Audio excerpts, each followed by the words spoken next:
shall now go on to our next speaker, Dr. Rashmi Gupta, who is consultant oculoplasty from Narayan Netralaya, Bangalore, and she's going to talk on injection Botox for facial spasms. Dr. Rashmi, can you share screen? Yeah.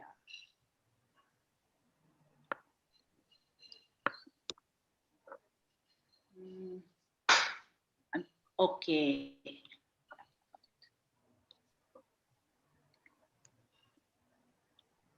Can you make it full screen, ma'am?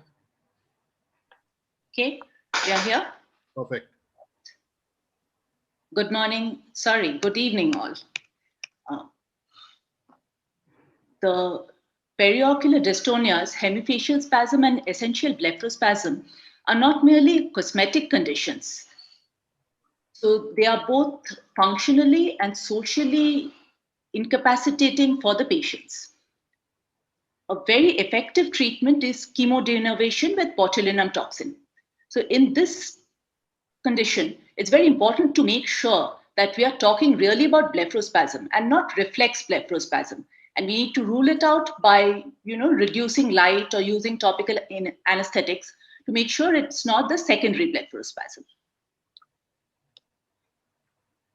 It is known that botulinum toxin is a very, very effective treatment for the same. And a lot of people make the mistake of confusing the two. It's very simple. The hemifacial spasm is half a face, it's vertical. Blepharospasm is horizontal, it involves both the eyes. So we'll go on to show it actually on a hemifacial spasm because it's going to show both the upper face and the lower face.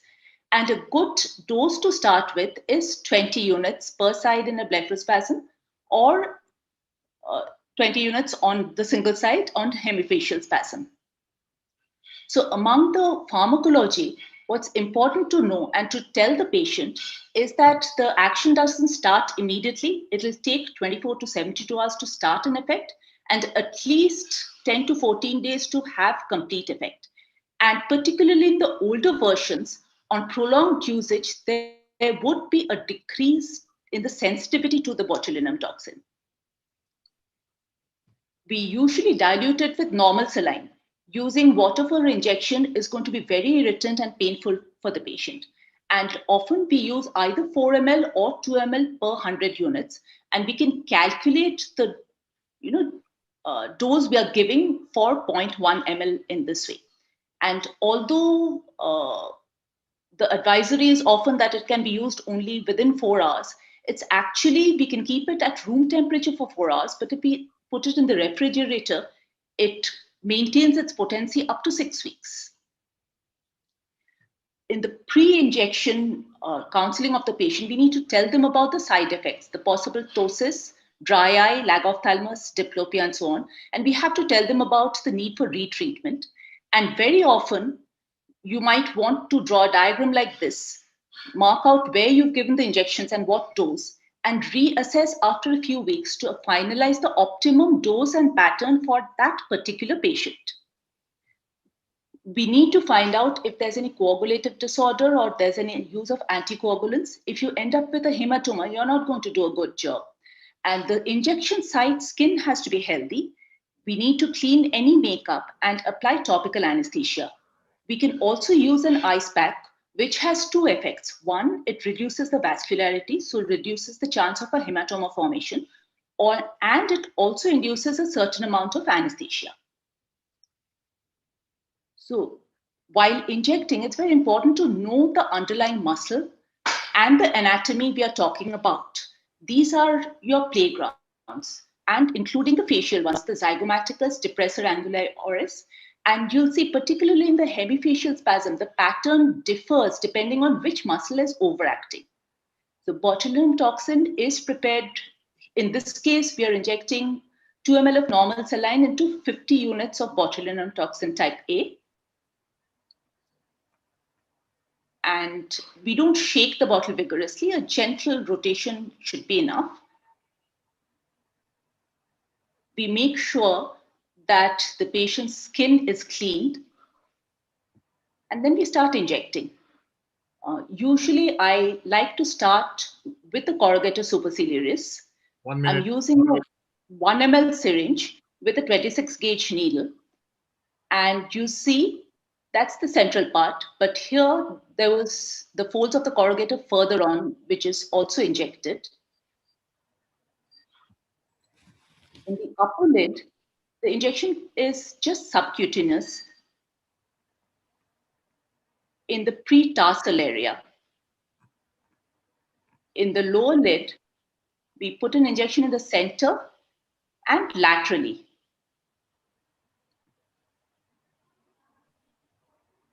You can ask the patient to show her teeth to figure out where the zygomaticus is.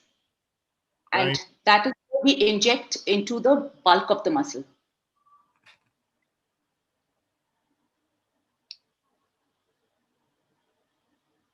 This particular patient had a lot of lower face spasms. So depressor anguli oris as well as mentalis is also injected.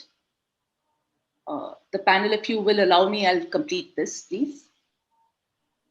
In the lateral aspect, the injection is given outside the lateral orbital rim. Otherwise, it might induce diplopia. We do tell the patient not to touch or rub the face for 4 hours after the injection. And we also tell the patient the possible side effects. Now that we know what to do, we also need to look at what not to do. And the way to avoid these possible side effects is we avoid injecting the preseptal orbicularis where it could diffuse into the levator or the superior rectus. We avoid the medial end of the lower lid where it can cause ectropion and epiphora. We avoid the nasalis muscle, which is going to cause possible difficulty with breathing. And we avoid injecting more medial to the modulus because that can cause drooling from the mouth.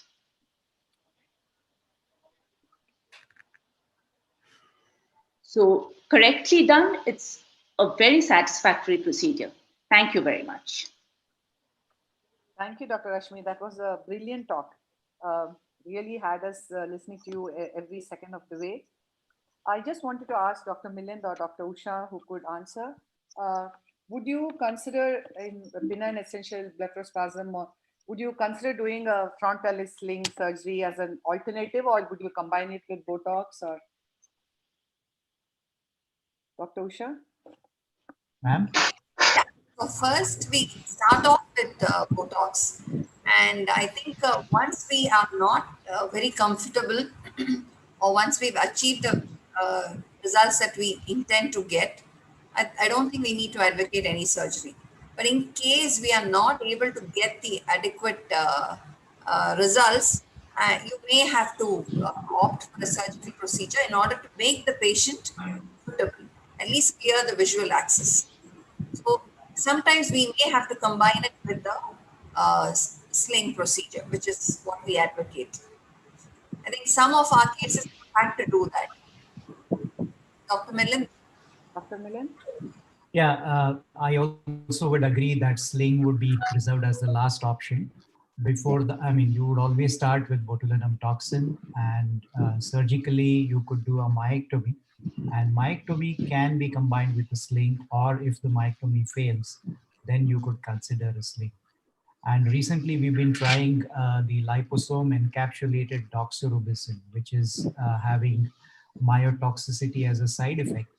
And this side effect is explored as a possible long-term beneficial effect. And the results are close to 50% permanent cure in these patients. So that's also an option in established cases.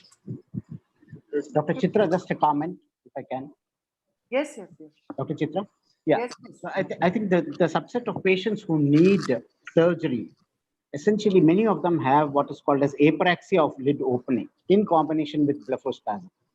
So those subset of patients do poorly with botulinum toxin, and then they go on to need myectomy, which is a fairly extensive surgery as far as ophthalmologist goes, and sometimes combined with a silicone rod sling. At times, one of the two or both, depending on how bad the condition is. Because it's potentially blinding disease I think that's what ophthalmologists need to understand. That this is a patient who's got perfect eyes, perfect visual pathway, but is functionally blind. Some of these patients actually are, don't stare out of their homes because they don't know when their eyelid will close and when it will not open. So it's not under their command. So they become reclusive, they lose their jobs, they lose their professions. So they are functionally blind. And this is very, very gratifying to treat, like Dr. Roshmi showed. Both botulinum toxin and surgery are life-changing operations, are life-changing procedures. That's all. So, can I ask a question? If, when you're doing a frontalis sling suspension in these patients, is there any modification in this sling? Or do you use a routine Fox pen? Yeah. So the only modification we need to really remember is that the whole orbicularis muscle is gone. I almost never do a frontalis sling alone. So for me, myectomy is much more important because the basic concept is no muscle, no spasm. So if you remove the muscle meticulously, there's going to be no spasm.